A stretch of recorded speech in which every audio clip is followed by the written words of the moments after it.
eternally fabulous, eternally talented Mr. Travis Croft. How are you, sir? I am fine and dandy, and welcome to Tuesday Night Producers. Yeah, it's a bit different.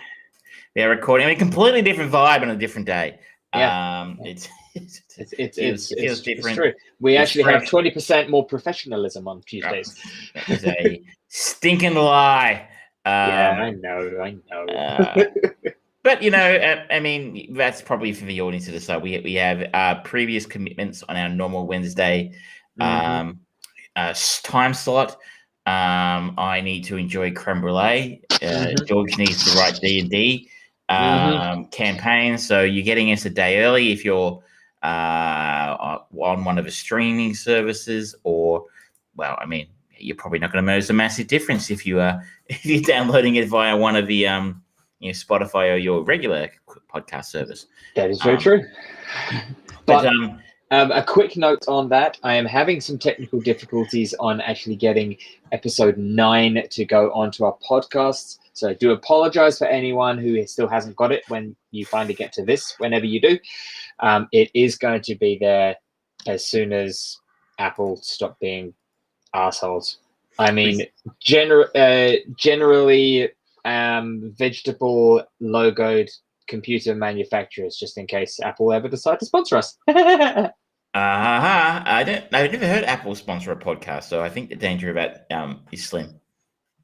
We could be the first and only one and done. Do you have naked photos of Tim Cook somewhere?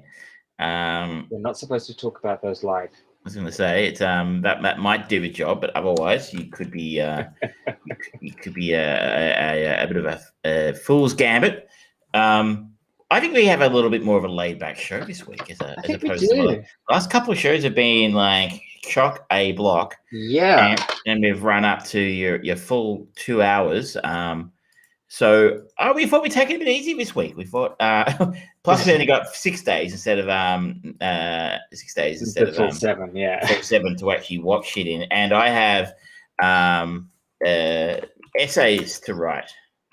That's what he calls them, ladies and gentlemen. That is the new generation's lingo for better things to do. The drugs. No, I had a life on a weekend was doing things. And I actually had to go visit a family member who's in hospital.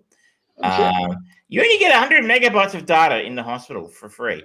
That's like should be a violation of one's human rights, I think. It's not even an episode of Byron Bays on Netflix. It's just not sufficient. I don't want to know what Byron Bay's episode is. Don't worry. I just I've heard about it. It was sure. You've heard about it. I've never actually. It's just a friend. I was asking for a friend. See, Missy B is right on you. She's saying essays, for sexy time. Yep.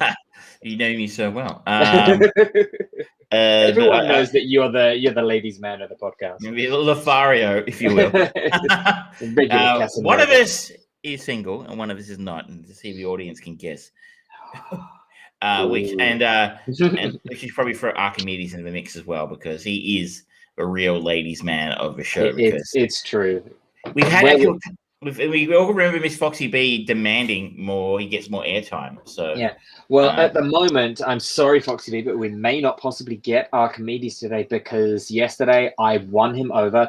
I came with a half-cut, huge bone, and so he has basically been living in the garden for the last 24 hours, just happily chewing on his bone. So.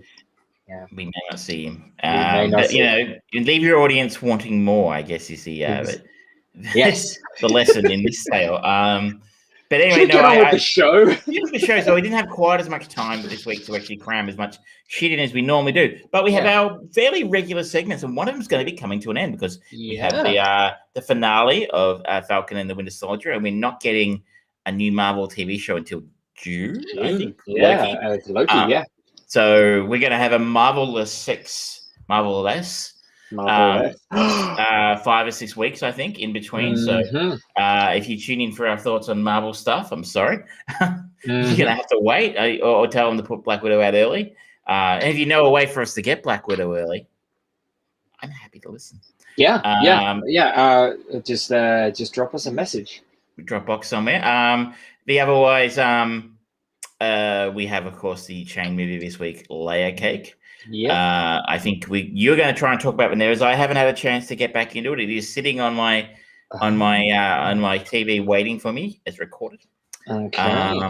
But I did actually go through and watch all of Mythic Quest. Oh, just to follow up on your recommend. If people maybe think I don't listen to people's recommendations, but this time I did. We've done it a few times. Like we had what was the Beast one about the tank? Oh, Beast of War. Yes, thank you. I actually never got around to. I have a copy. I've never got around to watching it. It's on my to-do list, and I will be talking though. Also, finally, I think I've threatened to do this for a while now. I will try and slot in some time for us to talk about the Apple TV series For All Mankind. And I think you were talking last week. It was Outrunners. Outriders. Yes. Outriders. And I have some early thoughts on Netflix's new big show, Shadow and Bone, as well. That'd be interesting because I think our listener, Miss Foxy B, is a fan of that show in particular. So it could be a shit fight in the comments. Oh, it's gonna go crazy in there, ladies and gentlemen. Should we scooch ahead and talk about let's get on to Layer Cake, shall we? Yeah, let's bring up the caption. So Layer Cake was my choice, so I'll take responsibility for this one. And we followed, is it Fleming, Eddie Fleming, Ian Fleming? Jason Fleming, who was in the League of Extraordinary Gentlemen, across to this one, and he plays a small role of Crazy Larry in this. He's flashback scenes only. And I kind of was interested in seeing this because my criminology lecturer recommended it as something. Can you explain why? My criminology lecturer is, I guess, his area of expertise or area of interest as a criminologist is the online drugs trade, or the the dark web online drugs trade. If you want to, you've heard of a Silk Road? Yes. I just remember. I haven't been there or anything. I just read about it. It was a weird pop-up that came up while I was watching Pornhub. Exactly. nothing untoward. And so in some of his interviews with people who were engaged in that trade, they were actually cited that this film and the lifestyle that this film portrayed of drug dealers was somewhat inspiring to them.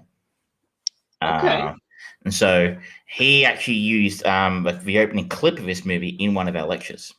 Okay. Sort of demonstrate one of the chronological theories we were talking about. We won't go into it because A, I don't remember it off the top of my head, and B, that would be a little bit boring. Travis doesn't listen. Of course he does. He just chooses not to act, which is fine.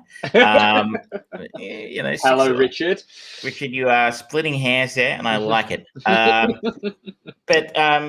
So this is a Matthew Vaughn jam. Yes. So this, as you mentioned last week, was his debut feature, I believe. As director, because he's been the producer of a lot of Guy Ritchie stuff.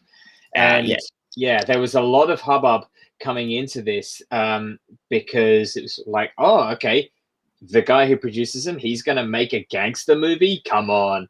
But it was kind of like when what was the guy who did Rules of Attraction? He used to he's the Tarantino side. Roger Avery, yes. Like when they separated, it's like, okay, they're kind of doing the same thing but different. Roger Avery hasn't gone on to really do anything, whereas Matthew Vaughn has definitely gone on to do some interesting stuff. Arguably have more general success than Guy Ritchie? I don't think you could put Avery in the same category. I mean, Matthew Vaughn's got directed some very successful films. Whether or not I like them or not, it's a different story. But that is true. The X-Men films he worked on were very successful and kind of rebooted that whole franchise. Oh yeah, and then they still fucked it up at the end. They fucked it up, but that's not his fault. No, he was smart enough to get off before then. But since Rules of Attraction, Mr. Avery has directed 2 features. So yeah, he's still getting by at an Oscar win from the 90s. But so my first reaction to this film is this is my favorite Guy Ritchie film not directed by Guy Ritchie. Because this is the most agree. This is the most Guy Ritchie film that Guy Ritchie ever Guy Ritchie'd that he didn't Guy Ritchie. Yep. And it was a point in time where he apparently was attached to direct. But step back. So I don't think it was a sense of if you're not to say this is what you were saying, but it's not a case of Matthew Vaughn decided he didn't want to work with Guy Ritchie anymore. I just think he was the next guy in line, considering his track record of actually working on successful and similar films to this with Guy Ritchie in the past. And it's very, I mean, I guess it's always going to attract comparisons considering it's a British gangster film.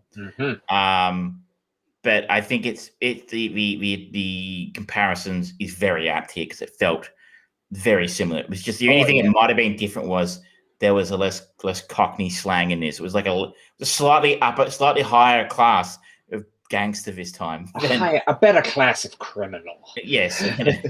than the gangsters outlined in a film like Snatch or Lock, Stock.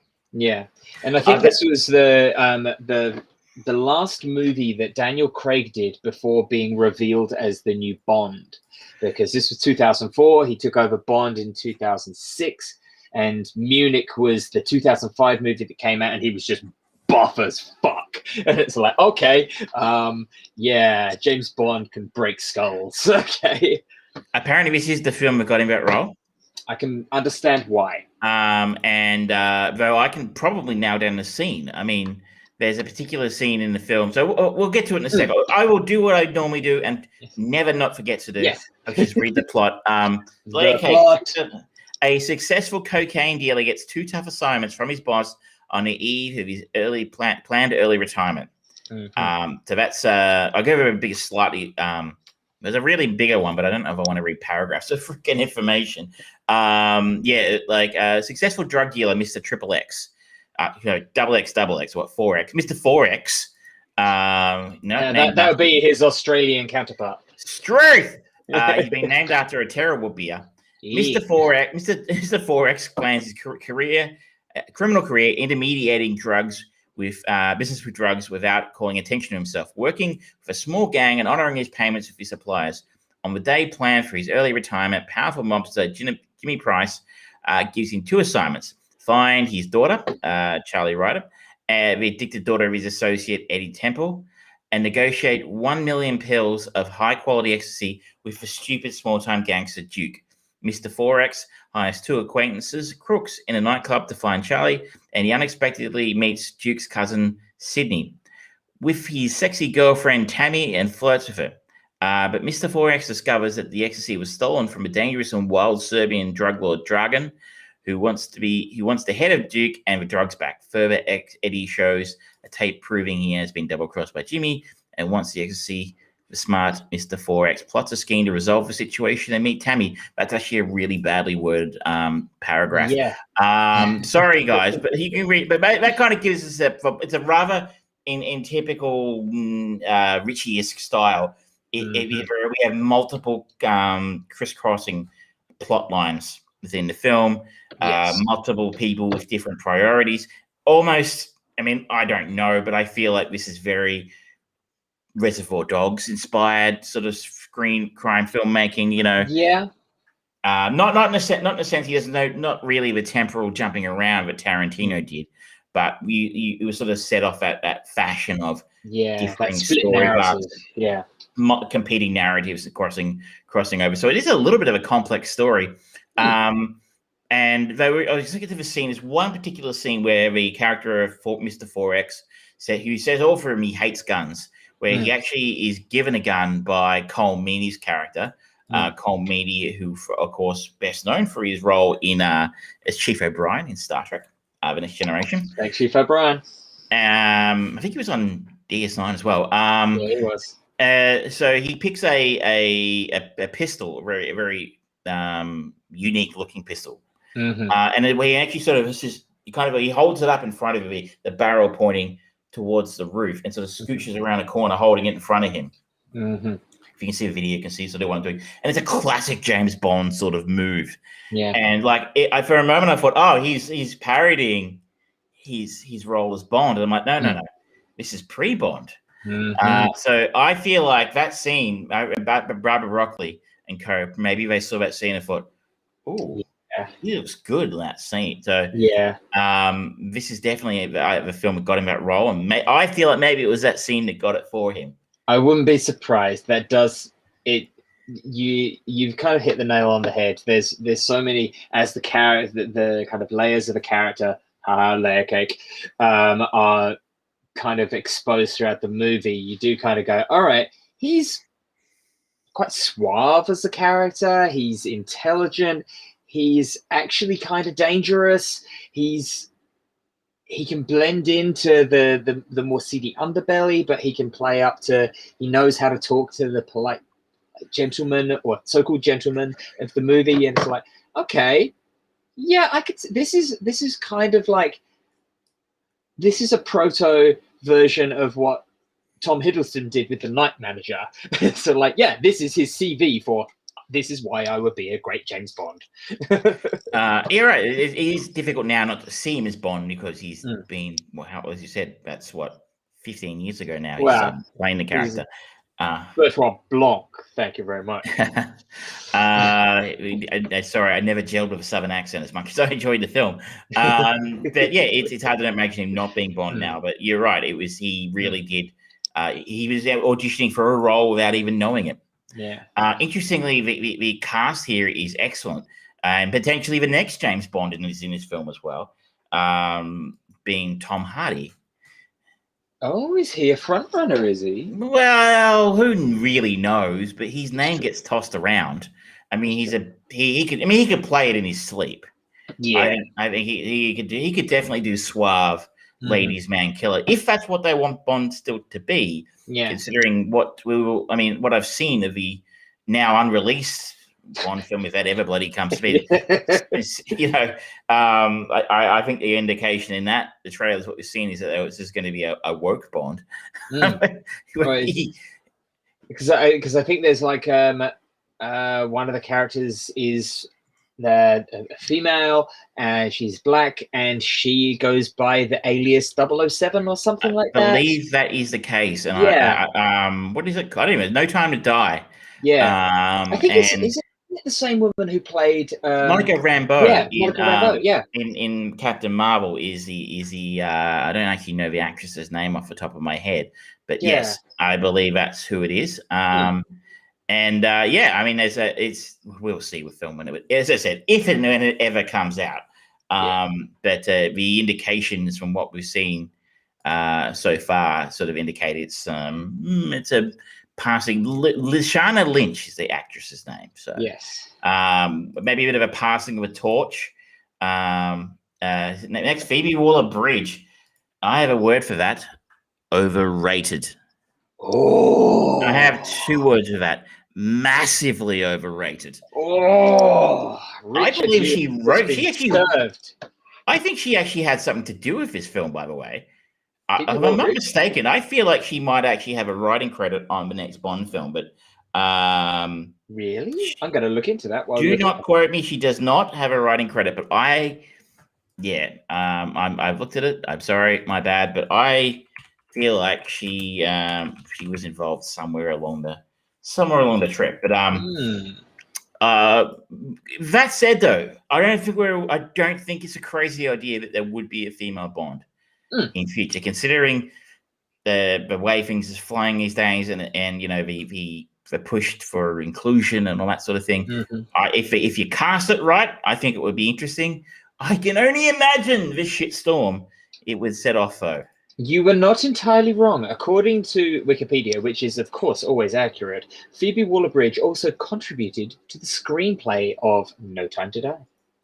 I had a feeling I came bordering the script doctorate a little bit, but they used to do back in the day with Abrams did it. I think Joss Whedon did it. Tarantino famously did it with A Rock.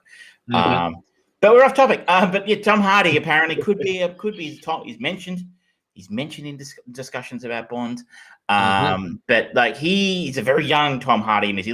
He's actually weird. It's like he looks halfway between the character he played in Star Trek Nemesis and who he would go on to be in films like The Dark Knight Rises and such. But it's fascinating to see someone who is now undoubtedly a massive star, who I would think he would get top billing over Daniel Craig in a film if they made this today. And that's a tough one. But I think he would because he's done bigger films, maybe. I don't know. But yeah, he would be at least equal billing. But he has a fairly small role in this. He plays Daniel Craig's chemist, if you will. Yes. We saw mention Cole Meany. He plays against type in this, playing a gangster. So these. I actually, honestly, there's a lot of names in here I feel like you know better than me because a lot of the older characters look like people who I should know, but I totally didn't. So you obviously you recognize Michael Gambon. I recognize him, but I recognize his name. Yeah, so he was in Gosford Park. He took on the mantle of Professor Dumbledore after Richard Harris passed away. What else would you know him in? Let me think. Yeah, he plays Arthur in Kingsman sequel. He's been fucking in everything, so it's hard to kind of not track him down. He's kicking around a fair bit. He's one of those guys in a lot of stuff. I noticed we also have Ben Whishaw in the cast as a second link to the Bond films. Of course, he plays Q in some of the more recent Bond films. We have Dexter Fletcher popping up in here, who has gone on to be a fairly successful director nowadays. Best known for directing films like Bohemian Rhapsody, and Rocket Man. Shadow, putting out the flames of the disaster that was Bohemian Rhapsody. Well, he made a shit ton of money, didn't it? That's true. So good. He obviously pulled it back, and that's probably what got him his next job. So it's Sally Hawkins is in here as well. You might know she won an Academy Award did you nominated for an Academy Award? Sorry, I don't think she won for the Shape of Water. But she was also in Blue Jasmine, the Woody Allen, that he shall not be named. One of many. Which is a very, very good film, despite the fact the guy who made it's kind of a douche. I had a complaint about this film. Okay. Paul loved the soundtrack. The soundtrack is exceptional, I must note. Which also sort of reminded me very much of the films of Guy Ritchie. My complaint about this film, I had trouble understanding some of the dialogue. Because of the accents? Yes. I felt like a lot of the characters in this needed to be subtitled like Brad Pitt in Snatch. It's not quite that bad, but I'm like, there was a lot of accents and slang and stuff going on, and they were talking very quickly. My copy also had the annoying habit of like whenever a song came on, it will be at like concert level. Oh no, the audio just went over the top. But no, it's not to mention. It's just if I turned it up so I could hear the audio.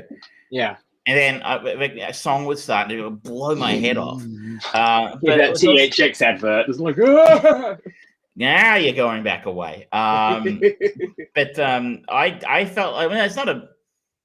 I'm not sure I necessarily should have changed it, but maybe it's a warning for any of our audience who are thinking about watching it. Is you need to have your listening ears on I think the sound editor went to the Christopher Nolan School of Sound Editing. And obviously the dialogue coaches went to the Guy Ritchie School of Dialogue Coaching. So I would say it's not as bad as your typical Guy Ritchie movie for the over-accentuated accents, but it kind of makes me want to get you to watch. I think it was a Scottish movie called Sweet 16, and it's set in Glasgow. And it was shown at the Edinburgh Film Festival.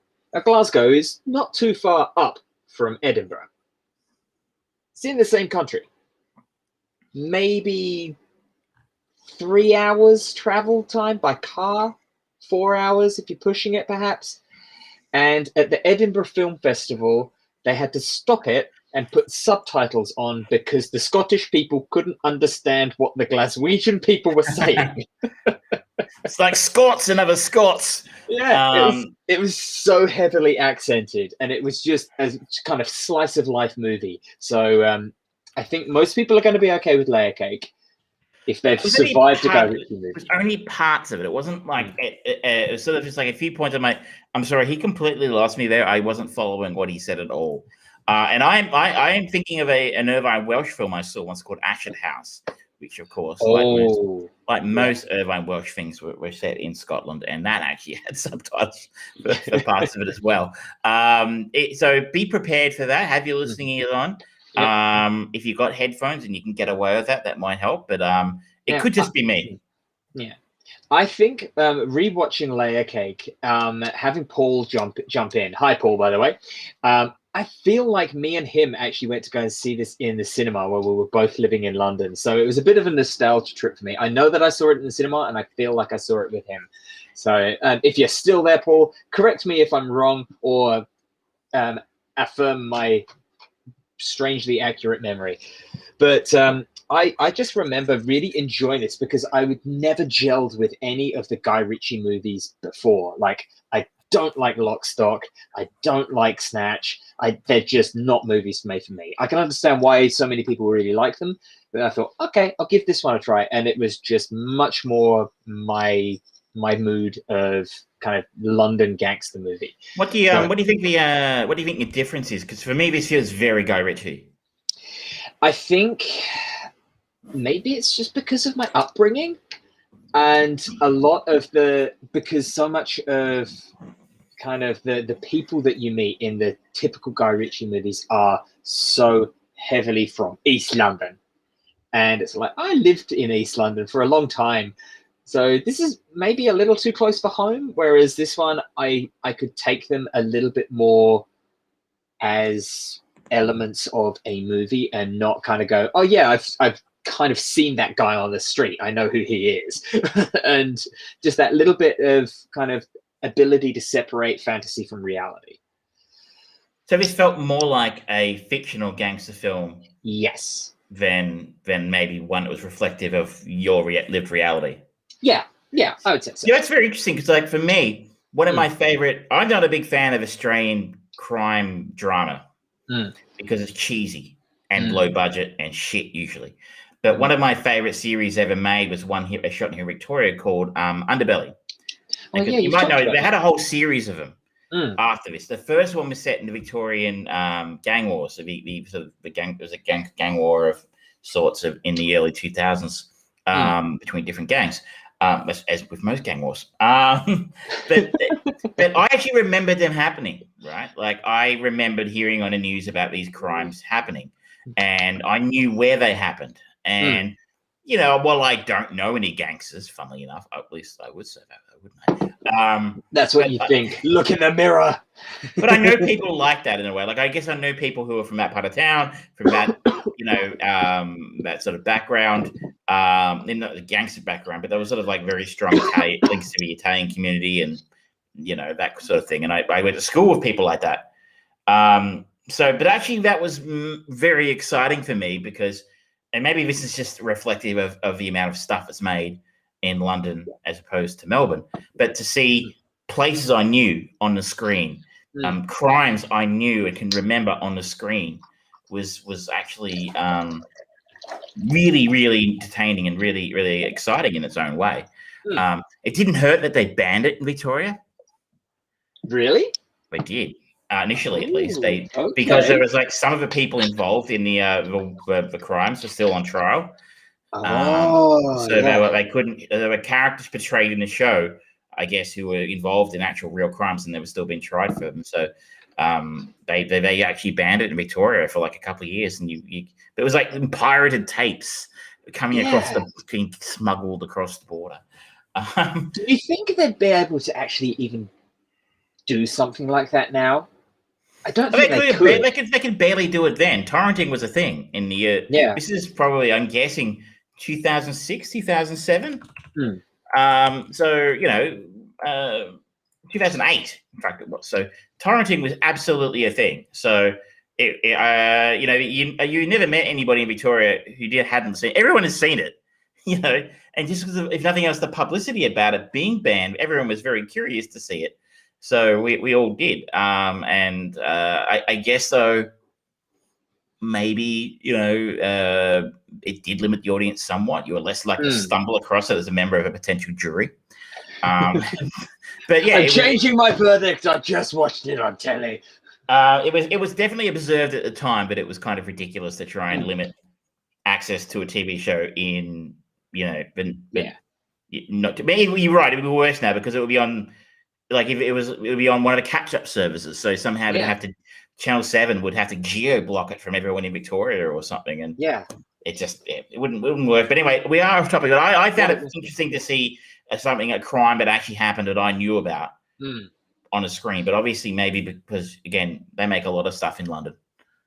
Yeah, I guess that's the case, and I was in one of the most notorious parts of London, being the East End, being literally in the same neighborhood as where Ronnie and Reggie Cray were, the London gangsters. Incidentally, in the Tom Hardy movie, Legend, very good. But it's creepy, and like I remember kind of talking to my granddad when he was still alive about it. He's like, "Oh yeah, I knew those guys." Like, so what?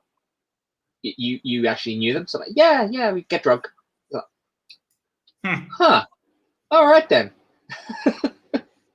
But never mind. Moving on, shall we? So this is a fairly convoluted plot. I sort of hinted at that before. So not only do you need to have your listening ears on and to be able to catch the accents if you're bad with accents, that read American. So you also need to pay attention. So I don't think this is the kind of film you can watch while scrolling Twitter or something like that, because you're going to look up and you're going to miss something. I actually had to rewind it a couple of times just because I was like, hang on a second. Like I said, they were saying things really fast and then an accent. I could not. I had to go back a couple of times just to make sure I caught it. And if you're not paying attention, you're going to miss a really important detail or a character moment, and you're going to spend the rest of the film trying to figure out exactly what's going on. So this is, I would say, a very entertaining film, and not exactly a film that deals with deep, meaningful issues and themes. You do need to pay attention to the plot. Otherwise, you're going to probably miss. You're going to struggle to understand what's going on, and that's going to make it hard to enjoy, I think. Absolutely agree. And to that point, it's kind of ballsy of Matthew Vaughn to take this on as his first directing gig, because he's controlling a lot of threads, and overall I think he does a pretty good job.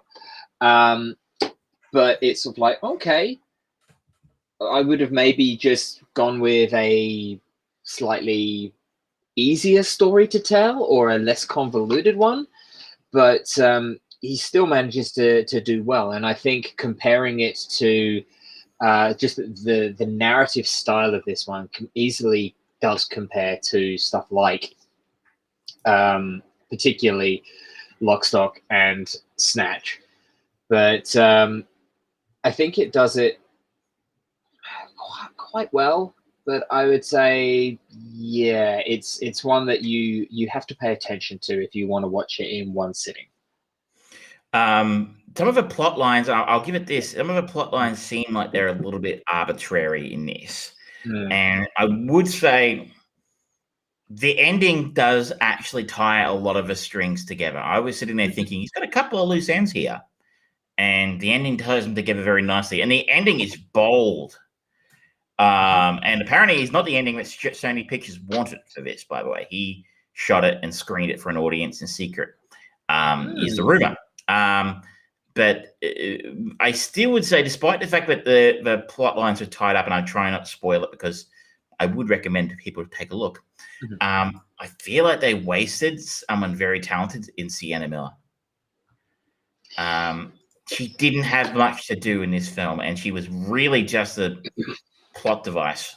Yeah, she was kind of used as a pretty face, and I think that kind of hurt her career a little bit as well, because I think the next notable movie that I know her from was like the G.I. Joe movie, the first one.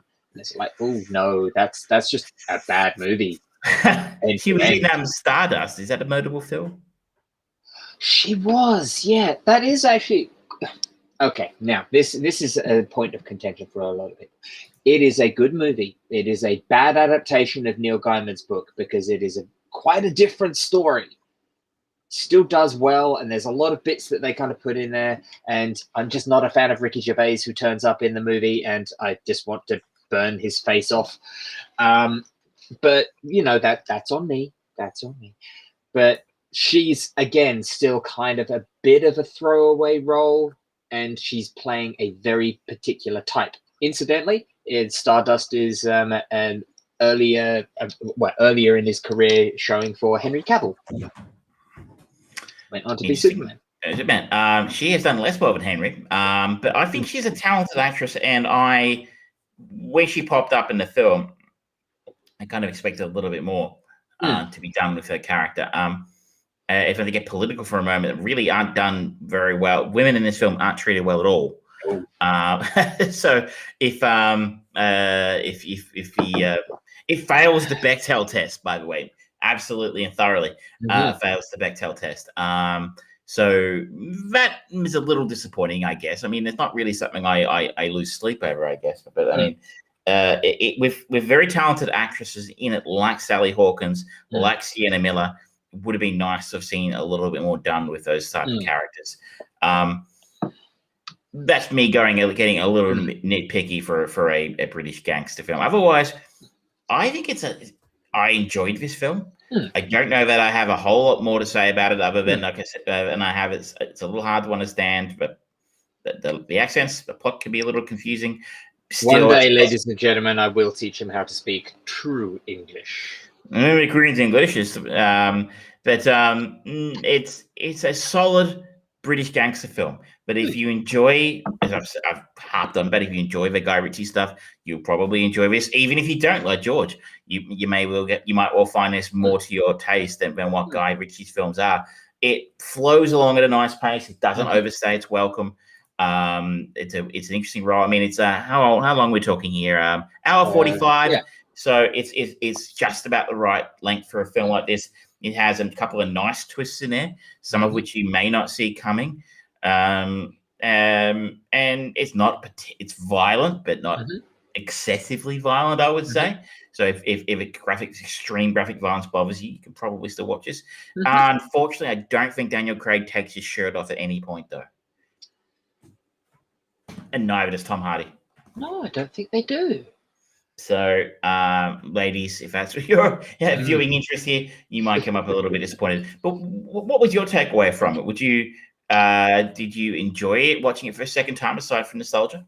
Going back and watching it again, I enjoyed it, yeah, and I absolutely kind of agree that it's a perfectly enjoyable movie, but kind of forgettable. Like, it's not going to leave you thinking. It's not redefining the rules of a gangster movie or anything like that. It is just a solid British gangster movie that does everything it sets out to do, and it does it largely well enough to be entertaining. It's got a 7.3 on IMDb, and I think that's pretty fair. I think so. Yeah, I don't think it's. I don't think it would be ridiculous for someone to go, oh no, it's more like an 8 or a 9. It's like, okay, you clearly vibe with it, but it's definitely not a perfect movie, and there's nothing particularly bad about it. So it's just an enjoyable movie that you have to invest time watching. The only thing I'll say is I feel like the opening sequence, I mentioned it, my lecturer actually showed that in one of our classes. Look, our special guest has arrived. No, I thought our special guest might have arrived. No, I thought it was, but no. But the opening sequence, I would say, the opening sequence of a film is actually one of the better opening sequences from a film I can remember seeing in a long time. Obviously, it was a long film now, but I thought it was incredibly impressive. Just the first couple of minutes where Daniel Craig is walking through what ostensibly is a chemist, I guess, and around him, the products on the chemist shelf have morphed into FC UK brand cocaine, ecstasy, and so on and so forth. It is a really fascinating and really well done way to kick off the story, and sort of explore a little bit more about the character of Mr. 4X. Yes. I felt like I'm like, wow, I'm on board with this in this sequence, but I don't think it actually was that interesting at any other point in the film. I don't think it did anything else that interesting or original. Everything else was by the numbers. Yeah. I will also say, this just dawned on me, he's called 4X in this. He's not got a name. They do that trope better in this movie than they did in Tenet. Yeah, well, I mean, protagonist.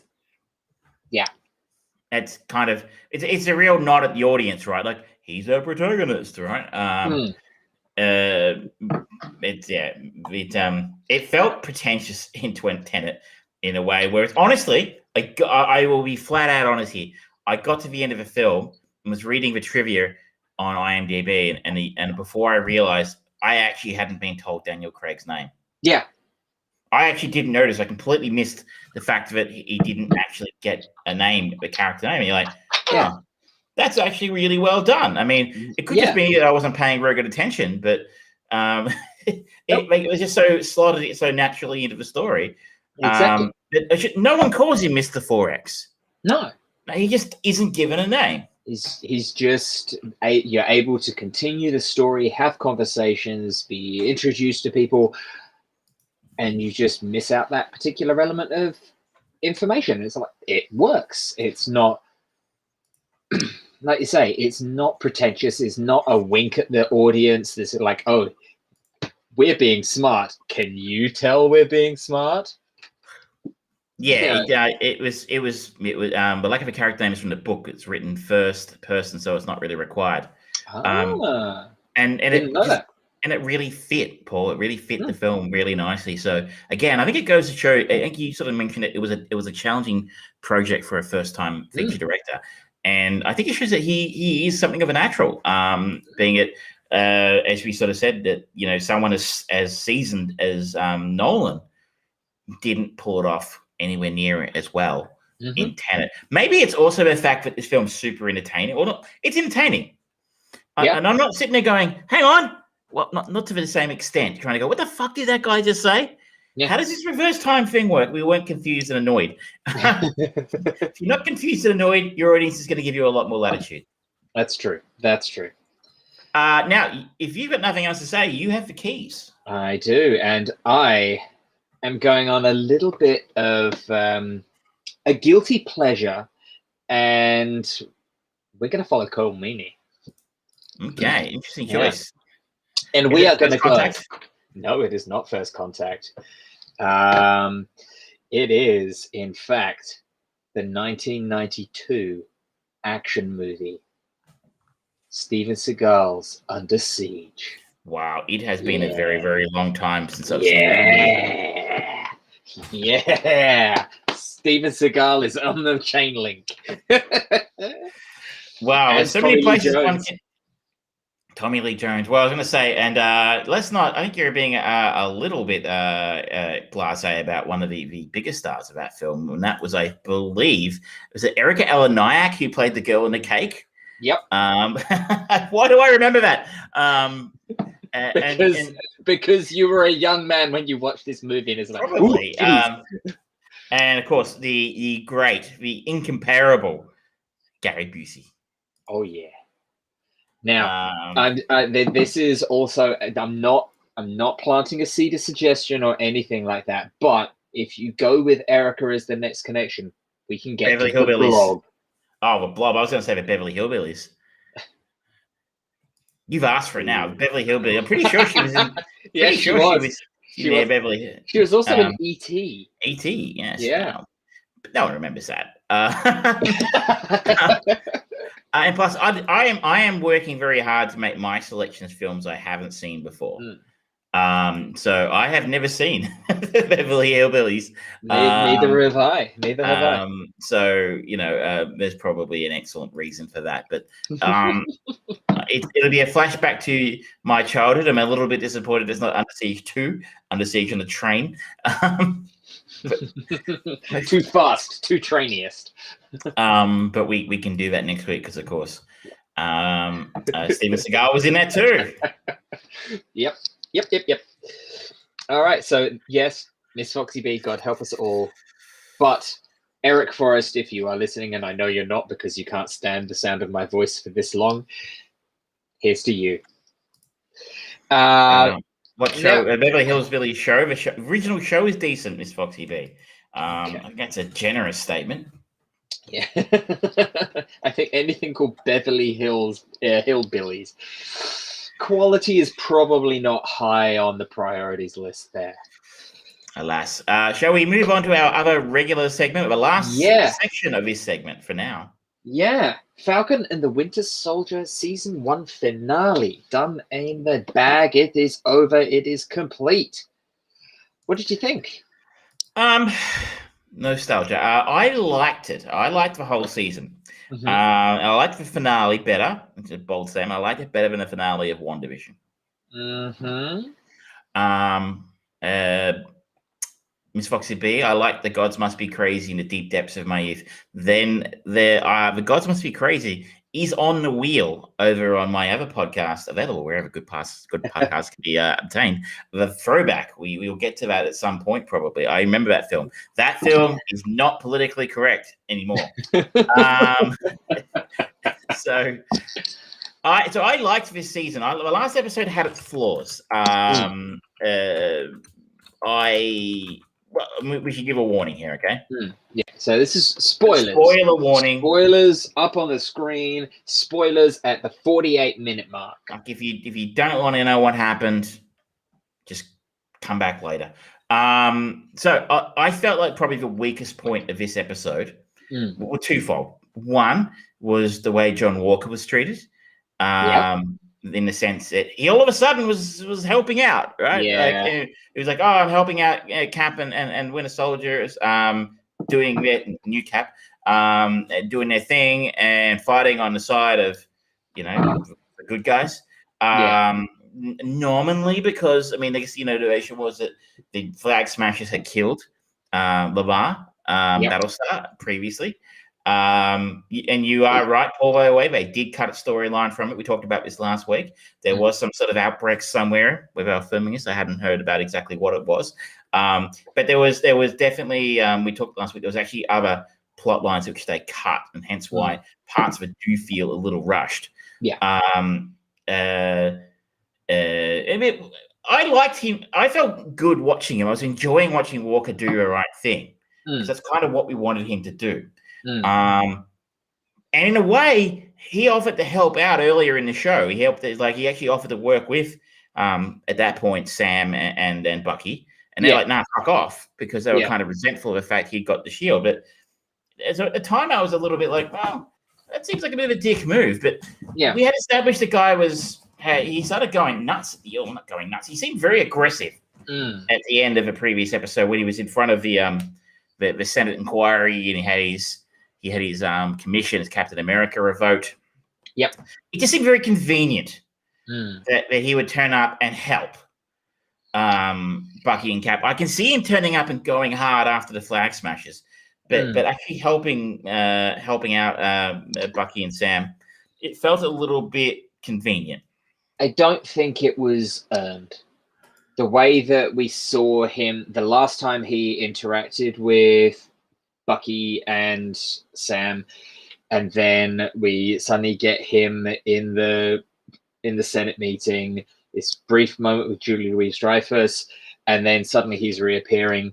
It's like, okay, yeah, there's definitely a chunk of footage that is on the cutting room floor somewhere that does what you're telling us happened, but you didn't show us it. And it just coming in and being the guy that pulls it back, it's sort of like it. I don't know. I was fine, and I liked the show. For me, did a lot of really good things, and I think overall it was like we talked about last week. It introduced Sam as the new Captain America very well. By the end of this season, it's like, yeah, cool. Now he's ready for a movie if they want to do that. He's gone on that journey. We have seen that that's part of the chronicle of the MCU. So he's done well and he's earned that. And same for Walker. I feel like by the time he finally gets his US agent persona, it's like, okay, that's better fitting because he's actually kind of a likable guy when he's not going a bit bonkers. The thing is, though, is US agent, I took the meaning to mean that Julia Louis-Dreyfus' character would be an antagonist in future product and future Marvel stuff. She's wishy-washy. So I was a bit confused about it, what exactly US agent will be. Will he be a free agent? Will he be a part of a future replacement for Hydra? I guess time will tell. If I can just finish my second point on what my second problem with the episode was Sam's speech at the end. It was fucking lame. He was out there lecturing senators, you should do better, you should do this, blah, blah, blah. It was overly simplistic for me, which I guess I shouldn't probably be expecting super complexity from a comic book property. But I guess Marvel have set the bar for themselves very high. But I just thought it was really, really preachy.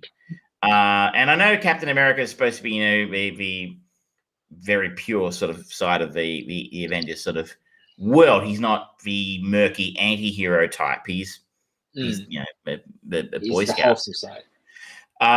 So I kind of I was like watching it going, yeah, I guess, but I guess that was really preachy and really there are now millions. The whole point, someone's like, you snap back into you blip back into existence, and someone else is married to your wife and living in your house. So go fuck yourself. In a way, I feel like that's what I found interesting about the blip, and that's why I was hoping they would explore it at some point. And they've softly done it, but the effect I've always come back to is the Castaway effect when Tom Hanks comes back. Helen Hunt's married to somebody else. Fuck you, right? Yeah. And now let's multiply that by millions. And Cap just go, well, you should just let them in and do the right thing and blah blah blah. I found it very preachy and I was just like a little long-winded. And I don't know, I just didn't feel legit. It just felt like I don't think a senator would stand there and be lectured to by someone like Sam. I do like the fact that we've got kind of opposite opinions in the chat as well. Miss Foxy B saying that she found Sam rather wooden overall, and I think that's been a criticism that we've both shared about some of the performances of Anthony Mackie. I think he's shown more love and energy and passion for his Sam persona, especially compared to something like Altered Carbon Season 2, where I thought he was very, very poorly cast in that role, or just playing the role, just didn't get it, didn't understand what he was trying to do. It was very basic. Whereas Paul said that he personally loved the speech from Sam, really helped him up, held him up as the new Cap in his mind. I kind of agree with both of them. I feel like the way that they were kind of setting up the narrative and the messaging of the whole series, especially going even further on, and how Sam showed Isaiah the the representation of him in the Captain America wing. I think that a lot of that sort of stuff is important because it is a part of history that has been for so long kind of ignored, the representations and the efforts of the minority groups, especially during warfare. So it was, I think it was particularly important as a character piece for the new Captain America, being a black superhero, taking on that mantle of Captain America to push for that. I don't think that the writing was strong enough to bring it. It felt like optimistic university student at the end of first year of social economics, talking about it. And the point, the idea is good, but it wasn't put through well enough. And the fact that these senators just stood there and took it, it's like, okay, oh yeah, pushing my limits of believability here, because these people know the world that they have done, and they're kind of just rolling over. And as I sort of said, I think the idea that he can just say, do better, is massively oversimplistic. And I again, maybe I'm expecting a bit much, but okay, we all hate politicians, but they're the people who have to deal with the real problems. Yeah. And you can't just flick a switch and go, okay, well, everyone will be fine. We let everybody, have houses and cars and, and do whatever the fuck they want to do. In that reality, as ridiculous as it is to imagine, it's an incredibly complex problem to solve if it was a real thing. You can't just, complex and expensive to solve. Yeah. So you can't just go, oh, do better, give people what they want, because you can't give everybody everything they want, right? The guy who's living in the house with his new wife, the other guy blips back into existence. If you give one guy what he wants, you're taking something away from the other guy. You know what I mean?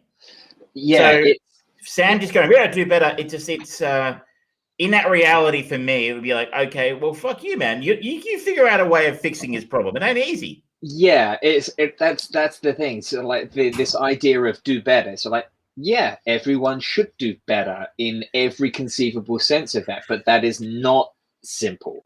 It is not simple to do that because this is unprecedented.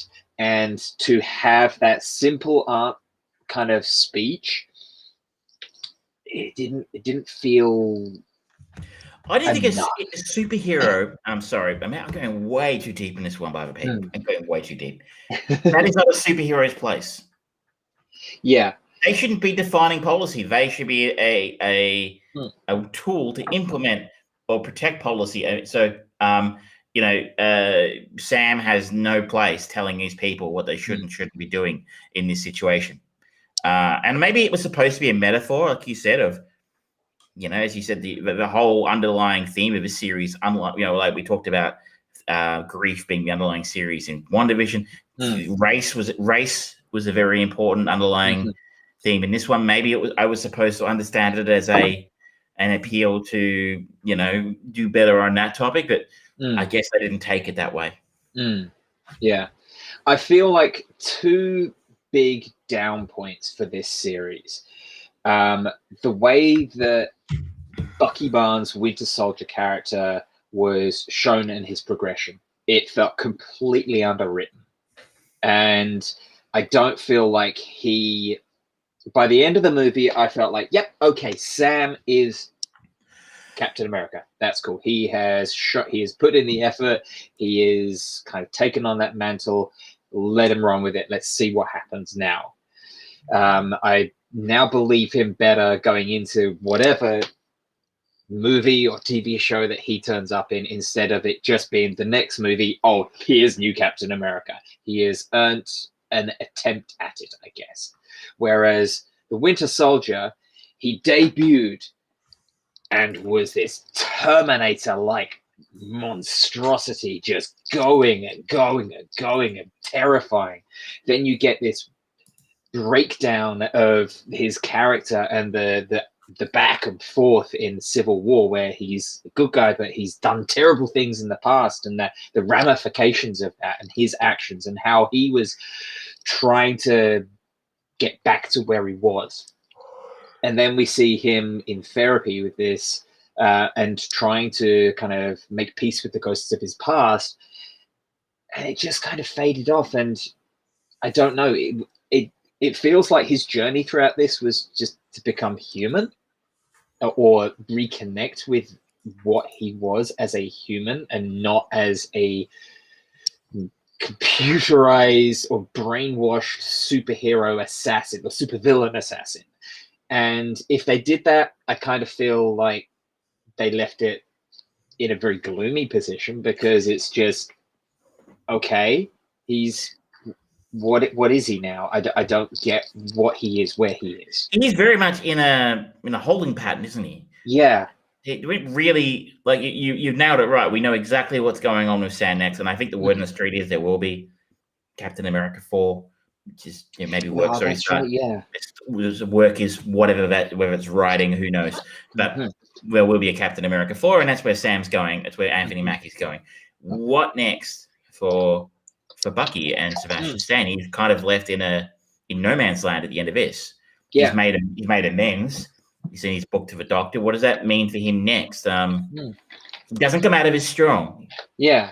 And apparently when he took on the Winter Soldier role, he signed off like 7 features. So they apparently have a plan for him.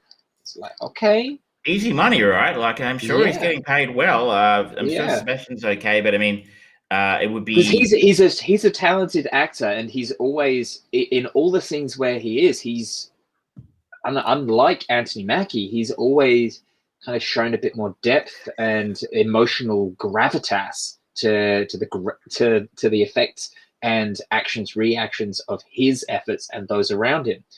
And I appreciate that. And I want to know more about him. I want to see more of this, because he seems to have very easily integrated back into modern society, whereas Captain America always had that little bit of fish out of water element to him after being unfrozen from the ice. It's like, okay, people are making movie jokes and things like that, and he doesn't get them, and he says language when Iron Man says shit and things like that. There's not really any of that, and it's a lot more psychological kind of mental stuff that he is going through, which has got so much story potential. It's fantastic, but they're just barely touching the surface of it. So like, okay, this isn't really Falcon and the Winter Soldier. This is Falcon with the Winter Soldier. Paul asked an interesting question earlier. Sharon Carter, obviously we get a resolution of her angle here. Of course, she is the power broker. Shock horror, we all know that. She gets rehired at the end of the film, and we hear a second phone call saying she's going to be selling a bunch of shit. Do you think Paul's question is she a Skrull? I don't know. That would be an interesting link into the Secret War TV show that's coming. I just think it's like, stop making Fetch, trying to make Fetch happen. Fetch isn't going to happen. Stop making Sharon Carter happen. She's not a thing. I don't care. That was my other point that I just don't think worked for this, and that's the Sharon Carter element. She was fucking cool in the action sequences where they're in a fucking steel cage basically, and she's just going around beating the fuck out of those guys. She was cool, she was interesting, and the character that they were presenting was interesting, but the twist reveal and the way that her character is taken on this darker thing, it's like, I don't really care. And it's like, if a character is cool and you want to turn them into a villain, make it cool. And it's like a very good reason for that, and we need to see why she's become a villain. She was kind of exiled for 7 years, making squillions of dollars and living in a mansion. I mean, we saw it. She just completely sold out to capitalism. Like, I mean, we saw it with Wanda. Maybe Wanda's a villain now. We don't know. We'll see what happens. But we actually saw, in fairness, we had a 9-episode arc which showed us what's motivating her to now act the way she's acting. And that's a nice, clear. When we can all perfectly, if you've seen the show, you go, no, I get it. I'm with about, I understand her plight and where her motivation. I like money, and I wish I had more of it. shitty motivation for someone who's, is it a grandmother who was such an important part of the series? Peggy, but it was murky, and maybe that's something that got left behind when the unknown virus of unknown origin came in and altered everything. So I guess it didn't work for me. I don't really care if she's a Skrull. That would be the most interesting outcome to come out of this if it's true. I feel like there's a lot of possibility with the Skrull. Have we our special guest? We have our special guest, Miss Foxy B. Your prayers have been answered. There you go. There he is. And it's the big fella. There you go. You can just be he's interested in finding out if she's a Skrull as well. Yep. So overall, where would you place this? Would you put this above WandaVision? Were you mainly happy with it?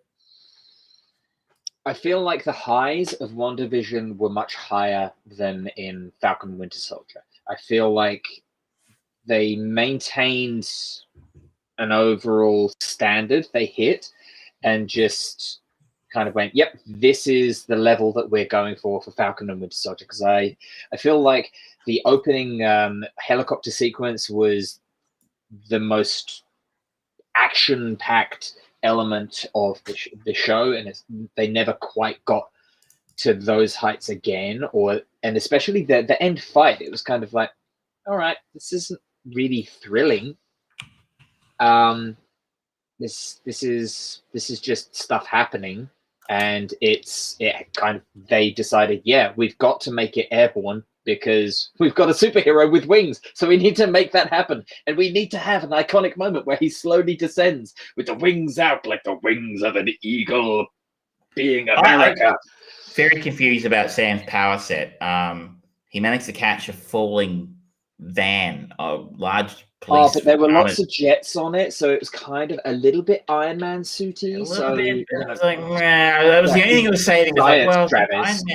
Iron Man kind of does it, but then he's got the suit on the outside. He's just got like a spandex thing on with a jetpack. So basically, I guess if there's a weakness I have on the show now, in the series, would be Cap is a guy in spandex with a jetpack. Yeah, and a shield. I genuinely would have preferred this to be the kind of the post-credit sequence rather than the Sharon Carter stuff of the night after Sam has just bandaged up his hands because they're fucking broken, because he caught a fucking thing. He's not superhuman. He's not got superhuman healing or anything like that.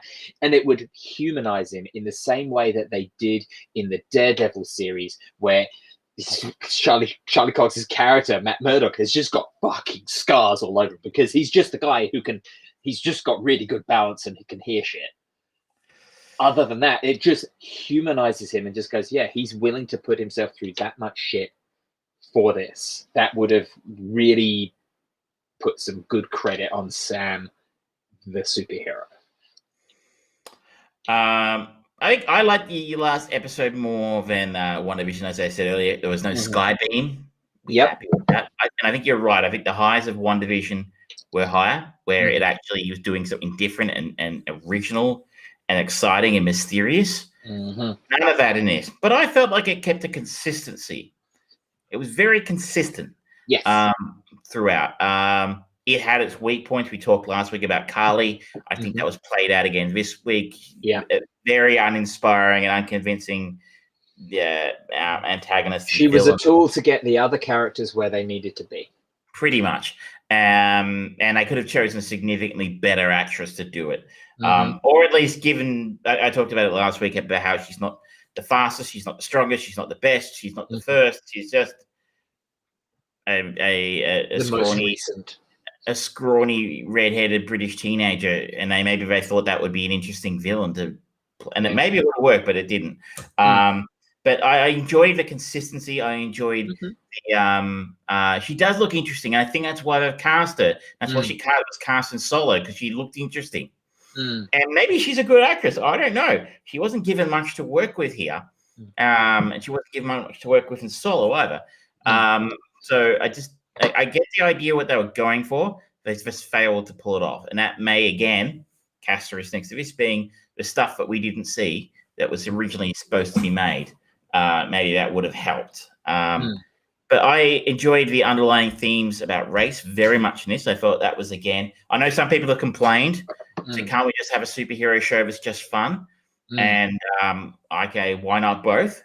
Because I had fun, and I enjoyed the fact that this is sending a message, an important social message at the same time. And I think we've talked at length why that's why Marvel are better than DC these days, is because they take those risks. So I ended a good level of consistency throughout. There were no real dud episodes. It was interesting, and I hope that sometimes these type of messages get through to people who may not see them any other way. They're not going to go to the art house and see, a film about, African American plights or something like that, because it's black cinema. As it's promoted in the United States. So maybe this is the only time someone in who in some part of the world, or probably the United States, considering it's American, will get this kind of perspective. I think it for me, going back to the character of Carly Morgenthau, I feel like the role was probably written for Fiona Dourif, Brad Dourif's daughter, and she is interesting looking. She's unique, but she's also fucking fierce with her roles. I fell in love with her as an actress in the otherwise bizarre, I don't know if I like it or not, Dirk Gently's Holistic Detective Agency, but she's also turned up. She's been in Shameless. She was in The Blacklist. She's the Rat Woman in The Stand, for those who are looking after more of the newer stuff. She was even she played Wheeler in Tenet as well. So she's slowly but surely getting around more. But I feel like everything about this was kind of, give it to her, and the role could be really fun and really cool. But they gave it to what's her name? Erin Kellyman, and it's like she's nice and she's normal, but I never really got that feeling of underpinning psychosis or danger or threat to her, which I feel like was missing from the character. I tend to agree on that, and that was a weaker point, but we've gone on a nauseam out the last couple of weeks. Do not want to repeat myself anymore on that. People will think I have some sort of other problem with her, which I absolutely don't. She's probably a very fine actress. She just needs to get some better writing. Well, I mean, shall we move on then? Yeah, let's move on. We've done Marvel to death. Yeah. I want to hear your thoughts on Mythic Quest. I can be quick in this one, because if you want a detailed deep dive in this, you can go back and see George's review in this last week. So I took a look at it on the strength of your recommendation. So I think I'd watched episode 1 and 2 at some point last year. Didn't grab me. Didn't hate it as I was watching it. And I'm like, oh, yeah, I remember this now. I remember some people in the video games industry who I watch on YouTube in particular hated it. And maybe that kind of colored my perceptions a little bit. I think it's fine. I like the episodes that they are bite-sized. They're only 25-minute episodes. That makes them very easy to watch. I think Rob McElhenney does do a wonderful job as a egotistical, visionary games developer. I'm thinking of people like Rob Pitchford from Gearbox, or Todd Howard from Bethesda. It just works. But I think you nailed it last week. I think the absolute standout of this series for me, and I don't understand how she's not getting more work as a result of it, is Charlotte McDowell, the Australian actress. And maybe I'm biased because she's Aussie, and I suddenly remembered I saw her in a couple of things in Australia that I really, really liked. But she is bloody funny in this. She's really good in this. I enjoy my interest level on the screen goes up more every time she's in it. So I liked it fine. It was disposable fun. As somebody, I think you do probably need to play video games to get it. If you're not familiar with gaming, or you don't play any yourself, or the industry, you're not familiar with the industry as a whole, I think you miss a lot of the gags. The episode because we kind of kicked off, or the one that kind of really stood out to you, I think, was you talked about the quarantine episode. Yes. And watching it, I thought it was really well done, in the sense of it kind of did resonate to me a little bit, of having something. Now, I've worked at home now for over 12 months, or most of it, of my characters who were turning up who hadn't bathed or anything like that. I enjoyed the power play between Poppy and Ian.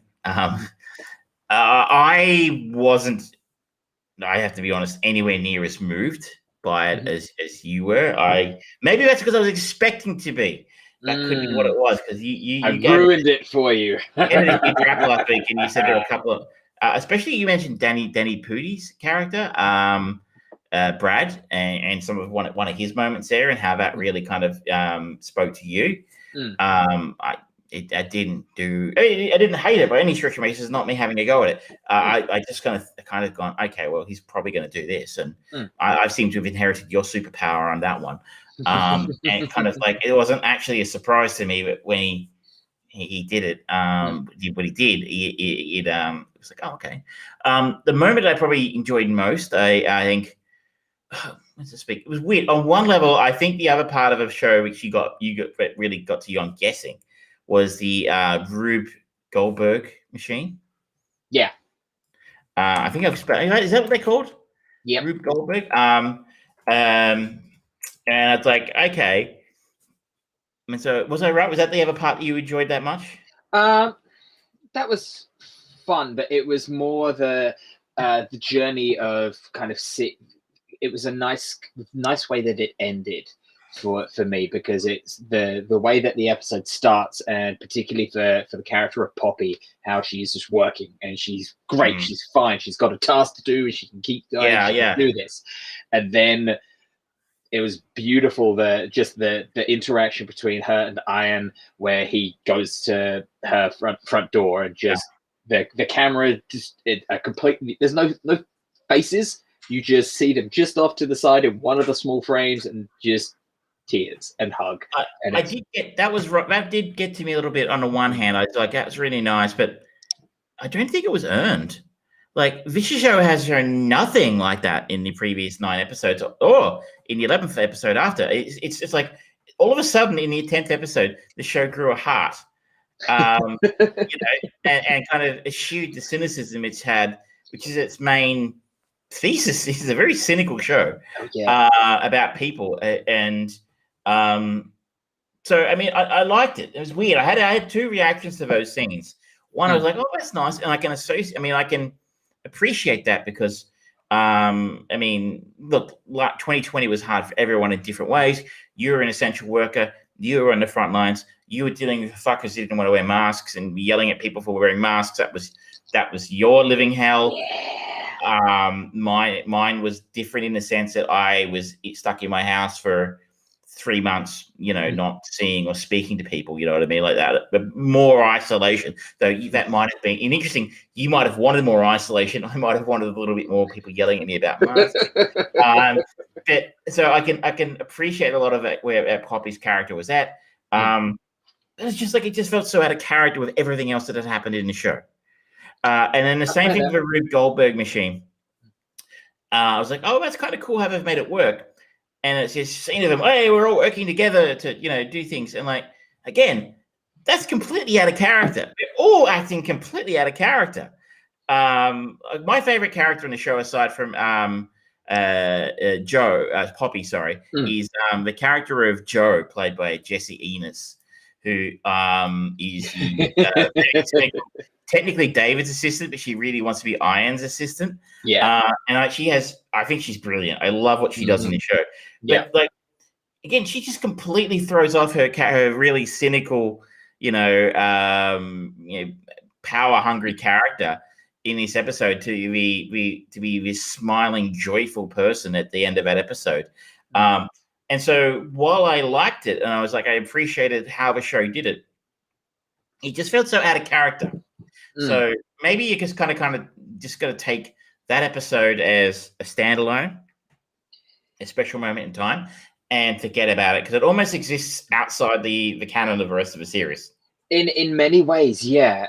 Like, did you watch the next episode after where they go back to the office? Yes. Yeah, because they do definitely fall back into, like, Joe is just a beautiful psychopath. She's just a wonderful psychopath. And you do get more of that kind of character development. And the teaser trailer for season 2 very much shows that I think the cynicism and that hard heart that the vast majority of season 1 showed is definitely going to still be there. But I think that, like, Quarantine and Everlight, the last two episodes that have aired, are kind of like balms for the shitty year of 2020, where it's sort of like, these people we're going to show the evolution that so many people had where they're working from home, where it's like, yep, I've got shit to do, that's cool, I've run out of shit to do, I'm not coping, and we need to reach out and just help each other in any way that we can. That's kind of the arc of Quarantine. And then the next one is like, hey, everyone's back into office. Isn't it great seeing everyone? We're going to do this. We're going to do that. And then I think the rest of the season is going to be, yeah, we've kind of forgotten all of that goodness and helping each other and caring for each other. We're back to our routine. And so fuck you all.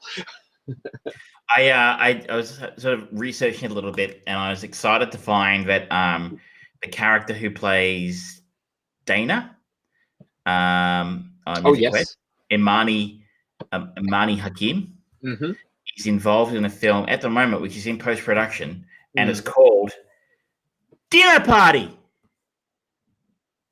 And if you don't know what I mean, you really need to see Mythic Quest in order to understand the importance of Dinner Party. That episode just had me in stitches. It was so good. I just absolutely loved it. It's not as I gave it. I was a bit of the bum rap last week. I think I gave the impression I didn't like it, but yeah. I going back in. It's like I said, if you've got access to Apple TV, it's probably worth a look because like I said, they're nice, short, bite-sized episodes. Yeah. They cram the stuff in, and it's I like it better than The Office. Yeah, which is I think kind of a similar kind of a show. I think maybe a different tone, but. Yeah, I think it's amusing enough to keep me engaged. Yeah. If it were hour episodes, I would absolutely give it a miss. Yeah, that'd be hard to watch. That'd be very hard to watch. Do you want to talk? While we're talking video games, you've done some playing of the latest big release, Outriders. Yeah. I don't really know very much about this at all. Educate me. Yeah. So Outriders is from Square-Enix. The guys are most famous for, I guess, the Final Fantasy series. But they have gone into... They've brought out Outriders, and Outriders is like a cross-gen availability. It's on Xbox One and Series X and PlayStation 4. It's on PlayStation 5. It's on Xbox Series S and Series X. All of them. It's on PC.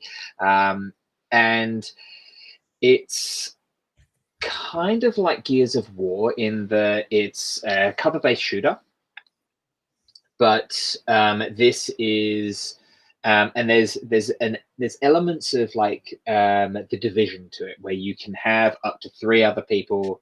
Is it 3 or is it 2 other people? It's a party of 3. Yes, it's a party of 3, and you can sort of like run these missions. And once you get to the end game, there's expeditions and stuff that you can do that are different types of content. It does all of that stuff perfectly well. There's a lot of fucking kind of customization of weapons, and you've got your standard loot drop basic stuff, like where it goes common, uncommon, rare, legendary, and all of that stuff with the stereotypical color code. So if you've ever played anything like Destiny or any kind of loot-based game, you'll know what to do and how to use it all straight away. It's very, very basic. What's nice about it is its overall accessibility and the fact that you can just play this single player. I have gone through the story from start to end on my own.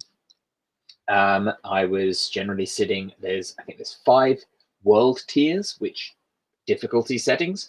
Level 1 is just complete story, not really going to be difficult. And then the game, if you go through and you are fucking awesome, it kind of organically just kind of goes, all right, welcome to the next level, and you can keep playing. And then you might suddenly, like, there were 2 times where I had to drop it down to level 1 because the bad guys on level 3 were just kicking my ass when I'm on my I've heard that, but sometimes here's a features I heard about this game in particular is that it's impossible. You can either make a multiplayer game, you can make a single player game. You can't do both. You can't make a truly satisfying game, a game that'll satisfy both of those audiences. And that was said in reference to this game, and that the reviewer I heard saying this was that he didn't feel the boss battles had been scaled down. So, in other words, the game was expecting you to go into those level 3 bosses with 2 or 3 other people. And hence, it was just impossible to do by yourself without doing what you did. Yeah, because much like pretty much every other cover-based shooter, multiplayer kind of thing, the enemies have this scale with your level as well. Like the difficulties, it's like, oh, it's the same level as you, it's 2 levels up, it's 3 levels up, it's 1 level down, etc. And it was always the same boss type that was fucking awful, because they would be able to just leech your power, leech your energy, your life, and it's like, okay, there's no one here to heal me. So if I didn't have this particular move in this section, I would not be able to regenerate and I would just die, because there's no health drops or anything like that. There's no potions you can take. It's just guns and armor. And it's like, okay, you've got to specifically trick out your character to be able to beat these single player. But it is still overall enjoyable, and it's kind of a fun story. The notion is so like Earth has basically died, and the people are traveling to this new planet, and you land, and you're going through, you're trying to you start off as like the training level, you're going around just getting used to little bits and pieces, and you suddenly see this herd of creatures just run past, and it's like, oh fuck, that's it, they're big.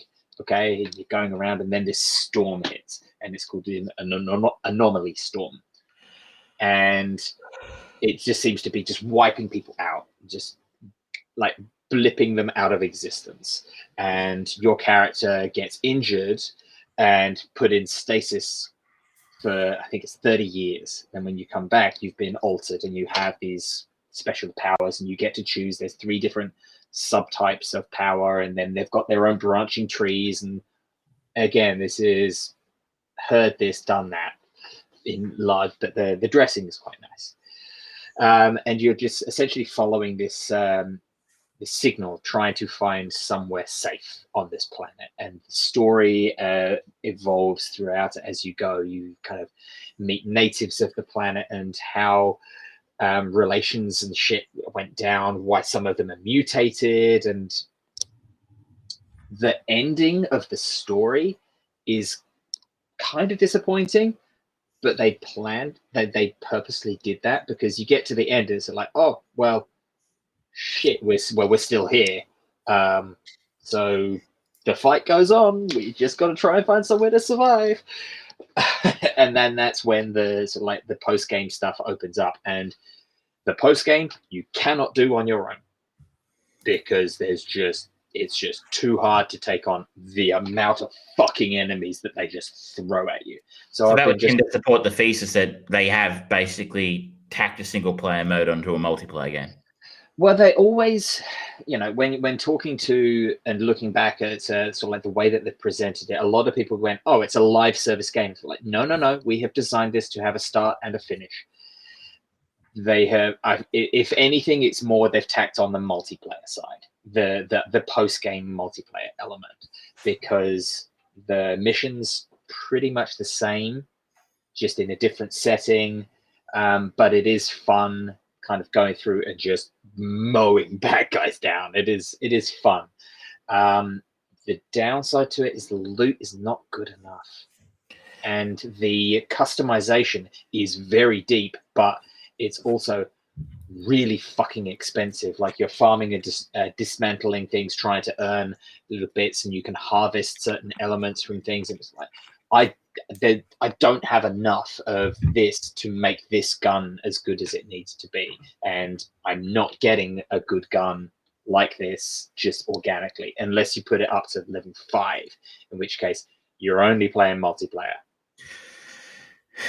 That seems to support the thesis, really, but you can't do both. Absolutely true.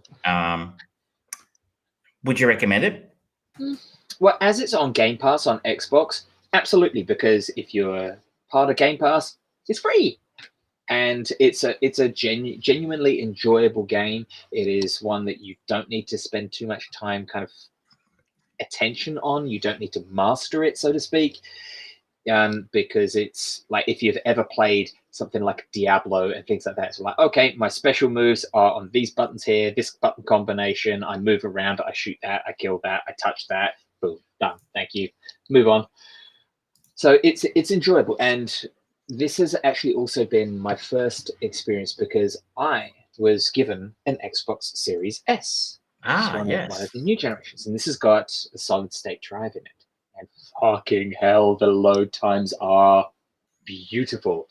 It's like, those kind of loading screens where you've got the little dial, and it's like 5%, 10%. It goes, the picture comes up and it's already on 20%, and then within half a second it's like 80%, and then another half second is 100%, and you're back in the game. I tried going back to, I've got an Xbox Series, Xbox One X, and it's hard. Those load times, man. Solid state drives are the future, because you may have identified the first actual reason to buy one of those things. Yeah, the load times are just beautiful. Absolutely beautiful.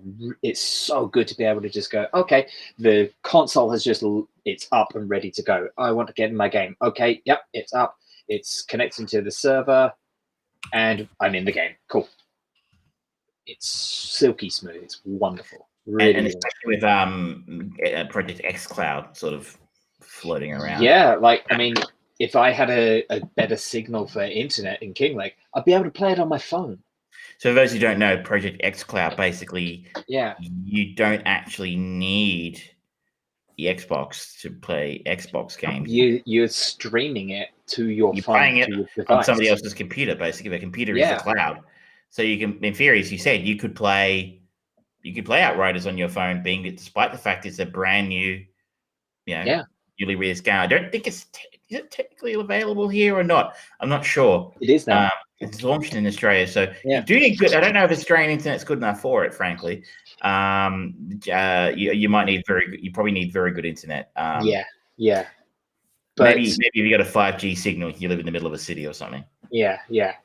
But overall, enjoyable game, definitely worth trying out if you've got Game Pass.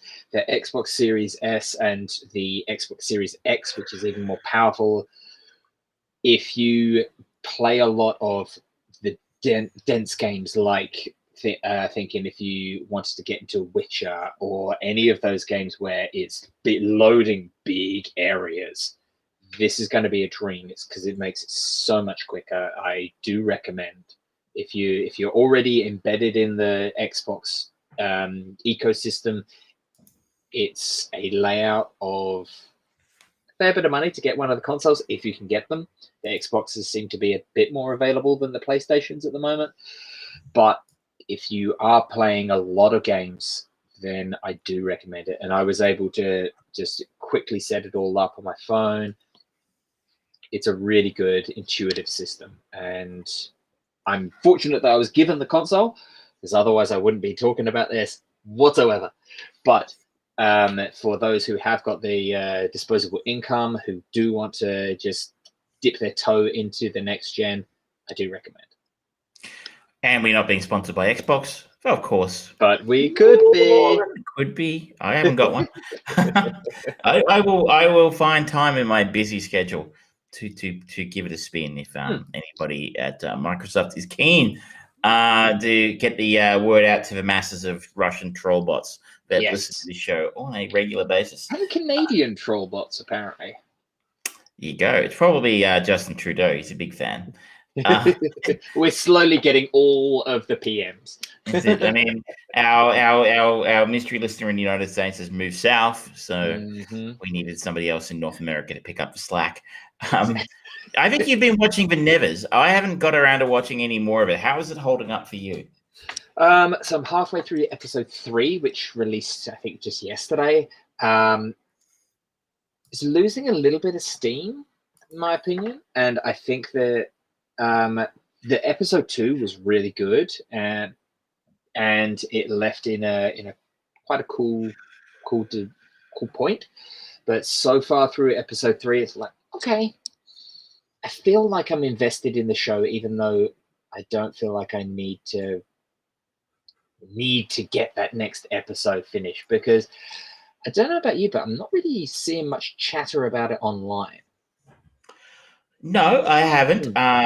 Though I've kind of put that down to the fact that even a few people I've spoken to who consider themselves Whedon fans are kind of on the fence about this because of he's being Me Too'd. So I wonder, and that's obviously not a scientific sample. It's a few people I know, but I wonder if that's replicated more broadly amongst people who might otherwise be inclined to watch it. Yeah, but I just kind of think about it and it's like, this is an HBO show. And HBO promote, like the promotions for Game of Thrones, the promotions for Westworld. Those are the 2 biggest ones that come out of HBO in the recent time, and you could not escape them. And we are still very much in the opening scene was cute, Foxy B. I will give you that. And the opium thing was okay. It was okay. But this is not being promoted. And people are streaming more than ever. And it feels like this is sort of like, yeah, we've finished this. It's good, but it's got him attached to it. So, like, the opening credits, it was like Joss Whedon there's no card saying created by Joss Whedon or anything like that. It's just comes up with the Nevers and moves on. And we quoted the number the other week when we talked about it. Its debut was the record start for an HBO series on HBO Max. Could it just be that we're not hearing any buzz because it's on bloody Foxtel or Binge, or I don't even know it's actually on Binge? Maybe it will be. It may not have actually premiered. Are you watching on Binge? I am, yes. So it is actually on Binge. Yeah. But maybe it's just the fact that it's not something that Foxtel are deciding to market themselves with. Maybe. If it was a new season of Game of Thrones or one of the Game of Thrones spin-offs, maybe even like something like, Better Call Saul. Yeah. An established brand of a show. That's might be something that would try and push a little harder than a show that no one's ever heard of, which they might have promoted with, and they would have. It would have been Joss Whedon's The Nevers. Yeah, absolutely. And they can't plug it like that anymore. So maybe they're not plugging it at all in this market. It could be doing. I mean, that might explain it. I wonder if this is a situation of also just the setting. I mean, it's Victorian. it's alternative Victorian era England, and it's like, do Australian audiences give a shit about that time period? Probably not. It's probably. I mean, I don't know what else HBO have got out at the moment. I mean, I honestly don't think I. Then again, I'm actually probably a very bad person to actually be discussing this because I don't watch television, free-to-air television very often, and I imagine maybe that's where Fox will advertise. I don't buy newspapers, and does anybody? So, and I don't see anything on my socials about this either. I feel like anything HBO related, unless it's your top tier gear, is not something that really penetrates the Australian psyche because it's basically ring fenced over on a very unpopular platform, being Foxtel and Binge, which people are deserting like a sinking ship at the moment. If it was on Netflix, maybe we would be hearing a lot more about it. Now, Foxy B, you mentioned about the Netflix show Shadow and Bone. I have watched, I think, 6 episodes of that, and overall, I'm enjoying it, but I don't entirely know why, because I don't entirely know what it's about. It's an interesting concept because it just kind of drops you into this world, and it's like you'll pick it up. We're not going to really explain anything, but you'll pick it up. And it's like, okay, the acting's good enough. The production value is very good. It's a very pretty show to watch. The special effects are good. It's like, okay, I don't know why I'm watching more of this, but the story's going somewhere, and it's largely entertaining each episode. The characters are interesting. They've got some compelling things going forwards. And it's obvious that guy is the bad guy because he's far too handsome and rich, and everyone else is shown as a pauper. So yeah, he's gonna be the bad guy. And so it's sort of like, okay, this is based on a book, and you can really tell that it's based on a book. And it's like, all right, I feel like this is probably a lot of stuff that if you've read the books, you go, I know what that is. You don't know. Yeah, that's important. Oh my God, they talked about that, and no one in the TV show is really kind of explaining much. It's like you know how in a lot of fantasy movies and things like that, it's like Harry Potter, for a prime example. It's like, yeah, Harry Potter knows nothing about the wizard world. He is the audience entrance into this. He is learning it. We learn it. These people are already fucking established. This is their world, and it's like, all right, this is the person you're primarily going to follow. Keep up. That's the difference. It's weird. But it's worth hanging in for. I think so, but I also just smashed it through in one night because I wasn't sleepy. So I don't know how much of it was me actually going, yeah, I'm invested, versus I just want something to do. It's distracting. Yeah. Well, that's something. I mean, and Foxy B, I think, is a fan, and I know she's a bit of an aficionado of this kind of property. So that's a fair recommendation from 2 people who enjoy this kind of thing. It sounds very much like it's not my kind of thing. So it's not the top of my list of things to watch, but you know, this is just as a barometer, shall we say? This is one of the first big Netflix shows to be released full season. Yes, I was a bit surprised about that actually, because I was half expecting it to be episode by episode. But I mean, hey, you know, it's the Netflix way. Yeah, but just looking at the IMDb ratings, and episode 1 starts off strong with 8.1, 8.1, 8.2, 8.4, 9 for episode 5, 8.7, 8.8, 8.9. So some people seem to really like this. I think early on, when the season's a week old, the people who've rated it are the people who've gone out and smashed it like in a week, which are Yeah. normally not people who can't sleep. Normally, it's people who are really looking forward to. And they've read the books, and they're like, we're looking forward to it for months. So maybe they aren't the most reliable measures of quality. Yeah. That is true. We will probably see those numbers come down. Interesting. Miss Foxy B says a few too many loose ends. It requires a season 2. Well, I don't know, Foxy. You said you hadn't read the books, I think, earlier, so I don't know if there's more. I guess whether it's successful or not. It's a trilogy of books, but there's also kind of offshoot books. So I reckon that they've certainly planned for this to be.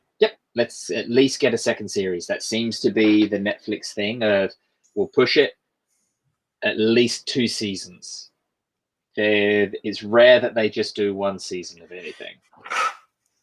While we're talking about stuff that drops in one lump sum on the streaming services, something I've been threatening to talk about for a little while is For All Mankind Season 2.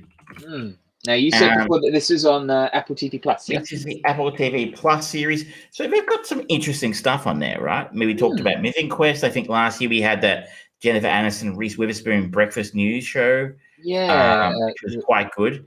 Yeah. And For All Mankind. And this is top-notch, high-budget, high-concept television. Okay. So this is not, no cardboard sets here. That's what I was hoping for. And then we went for a new season of Doctor Who for that. Richard, if you're still in the chat, he's throwing shade at Doctor Who. Get him! It needs more plastic monsters and rubber suits.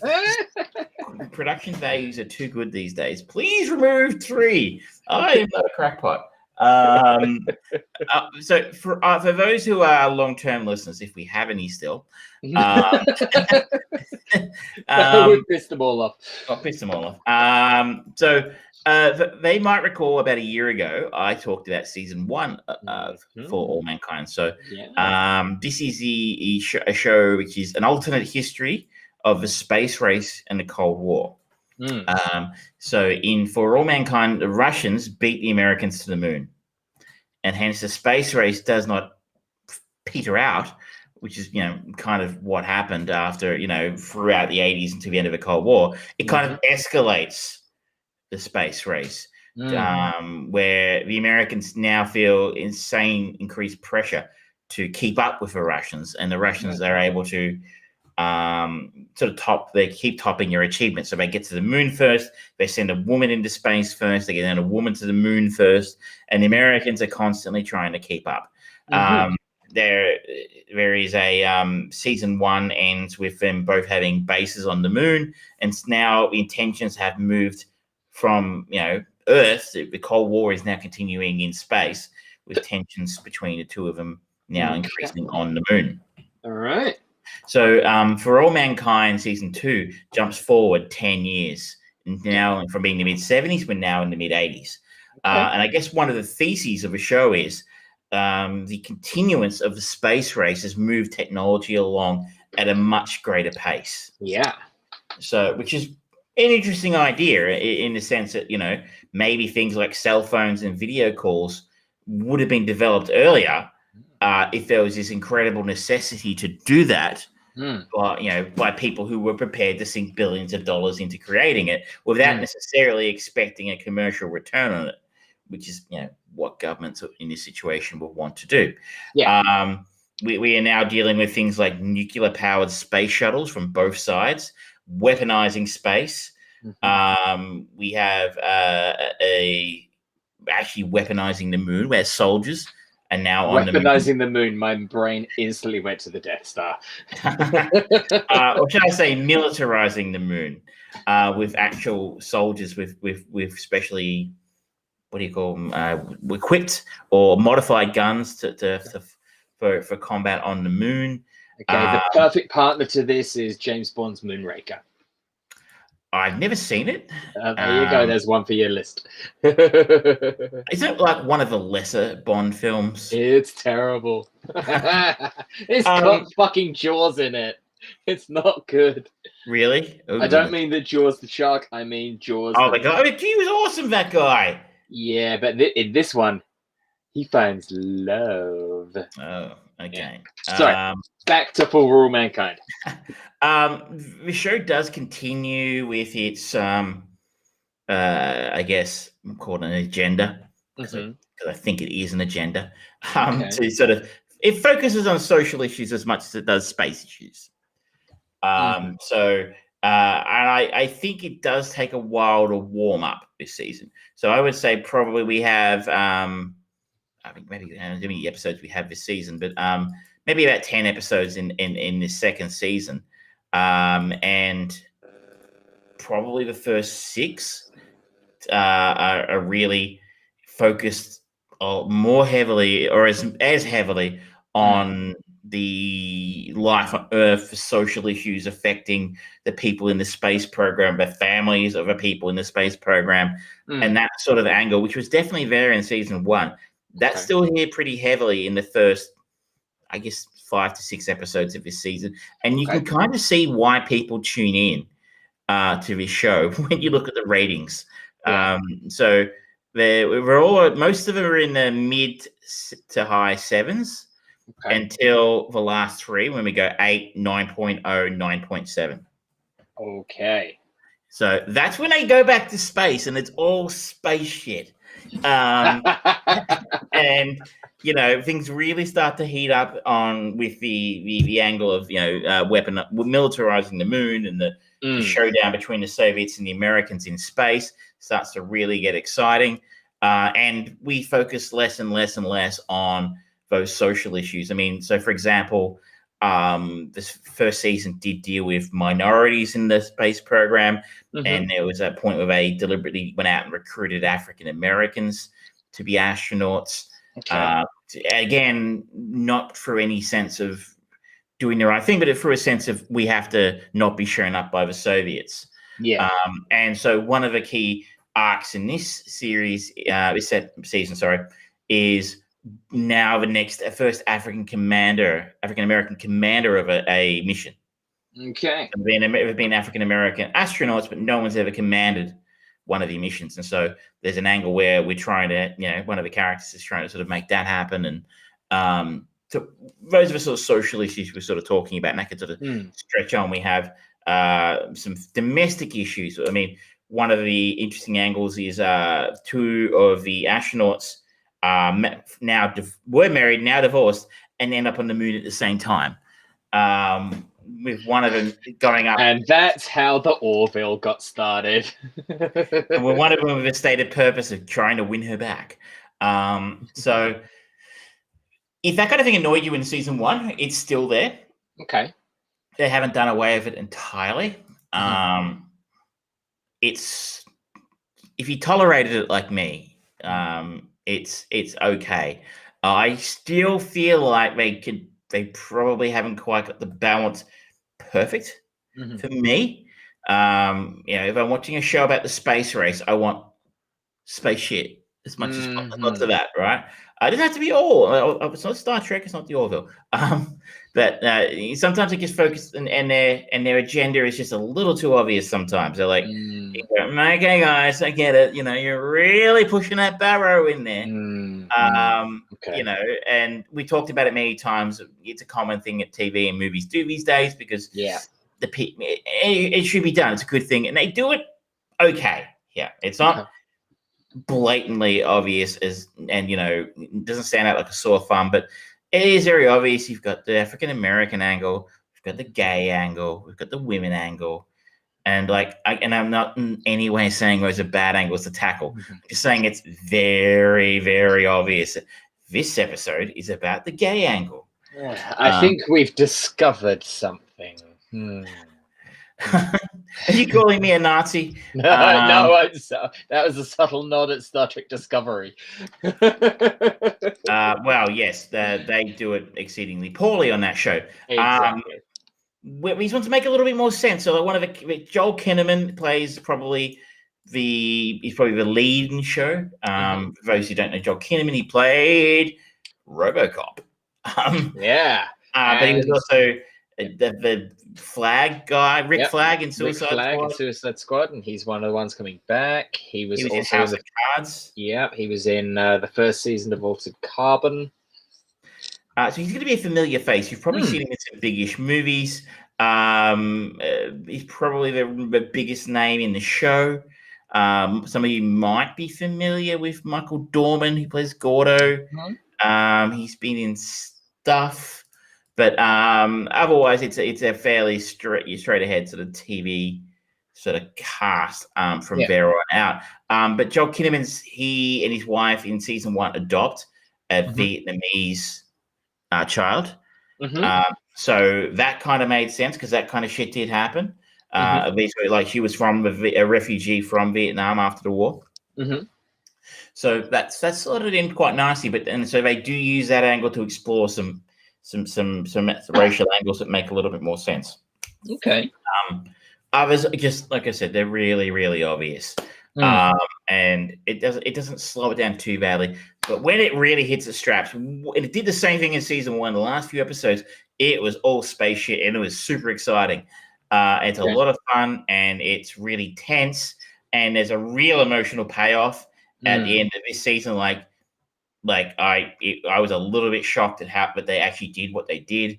And it was ballsy, and I appreciated the courage of the writers to do it. I'm sorry, I'm not trying to spoil it because, again, I would highly recommend watching a show if you have access to Apple TV, and it comes with your iPhone or whatever. This is one of the better things you're going to have access to. Super high production values.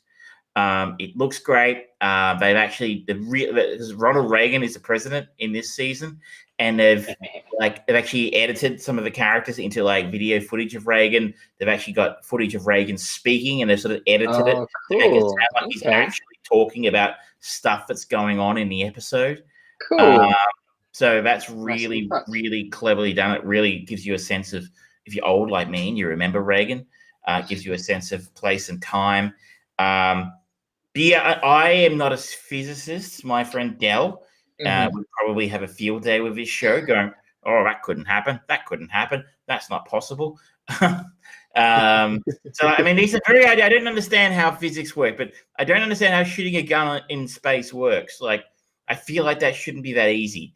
Like, wouldn't the bullet never stop? But... Well, there's no oxygen, so... there would be nothing to actually ignite the bullet. They never actually go into that. Maybe it's a gas-powered gun. I don't know. I'm sure you could. They've weaponized farts. I'm gonna leave it alone. But someone probably came up with a space gun during the actual Cold War. Anyway, I just watch this sometimes, going, that doesn't look like something that would probably happen. But I don't know enough to say it won't. So my friend Dell, he's the kind of guy, as soon as something doesn't make science sense, he's out. But I'm not smart enough to be able to apply that rule. So I finished season 2 now. It will be a season 3. It was renewed already for a season 3. If you'd like alternative history. So if you like I feel like if you like the Americans, for example, you might quite like this as well. If you like Deutschland 83 or Deutschland 86, which were German TV shows, you might enjoy this also. I'm looking at who created this, and it's Ronald D. Moore, and it's like, yep, this is very much in his wheelhouse. The remake of Battlestar Galactica, Carnival, Star Trek. He did Caprica. He wrote where he did the adaptations for Philip K. Dick's Electric Dreams. This seems very much in his wheelhouse, and I enjoy a great many of his things. So this is on my watch list. I'd be interested to see what you think of it. I think it's really good TV if you can just switch your brain off and not try and be like a smart person and try and figure out whether things are actually possible and they could actually happen. And plus, for me, I find the idea of being in space utterly terrifying. So exciting. So that really works for me. But they spend so much time, and often they're in great peril while they're doing it. And when I was a kid, I was desperately excited by the space program. So this kind of wakes up a little bit of that in me. Yeah, that's fine. Now there is one final thing. for this episode. Ladies and gentlemen, we lied. It's 2 hours. We've been talking for 2 hours. We thought it was going to be a more casual, passive thing, but we just got sidetracked and we talked about things. If you listen to this show, you should know what to expect. So you really got no one to blame but yourself. It's true. I am trying to actually keep a little closer tabs on the times. So they will be put onto the podcast. So if you want to skip through and get to Falcon and the Winter Soldier, or go through to Travis's thoughts on Mythic Quest, the really important stuff of the show, they're loosely they're gonna get you in the right area, give or take a minute or two. But I think on that note, we should end it because I need to pee, and I've now told 1,000 bots. You'd be surprised at how often that's the reason we end this show. It's true. It's true. Plus, I do have to feed the true talent of the show. There he is. Look at him. Monster. He's just demanding attention. So thank you, everyone, for listening. If you like the show, please rate it. If you're watching on YouTube, I don't know if anybody is, please like it. Find us on Facebook and like all the things. Twitch.tv/TheFriedBrain. You can sponsor us there or support us with the Twitch Prime membership every month. It really does help us. Well, it might really help us. Who knows? But on that gavel thing, good night.